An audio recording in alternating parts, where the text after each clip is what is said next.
There's a story in the Old Testament about King David is moving the Ark of the Covenant. In case you don't know, the Ark of the Covenant was a very elaborate, ornate box that held some important things and was considered to represent the presence of God on earth, and even in some sense, God's presence did in some sense abide in it. And they're moving it by wagon, which they weren't supposed to do. And the wagon gets jostled, and a dude reaches up as the box is shaking and touches the Ark of the Covenant. And God kills him on sight. Bam, he drops dead.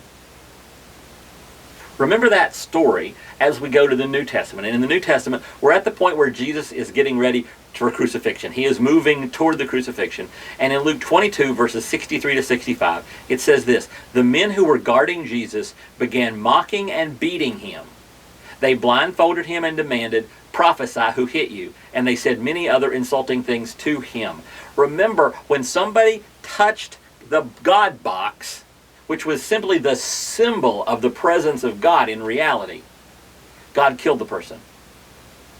How hard was it for God the Father to watch them beat not the symbol of God, but God incarnate, God's own Son? How much restraint did God have to show to keep from zapping those people, to keep from blanking them into oblivion, to not just send fire down from heaven to eat them up? How hard was it for God not to strike out at these people who, like I said, weren't just touching the box that represented his presence, but were beating the Son who was God in human form, in the reality?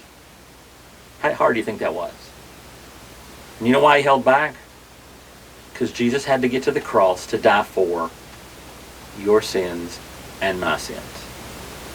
And because of that, God did not zap the people who were beating his Son. And I want you to remember that next time you're wondering whether or not God really loves you, with all he would put up with just to get Jesus to the cross so you could have that relationship restored with God. That's your thought, and that's today's Jumpstart.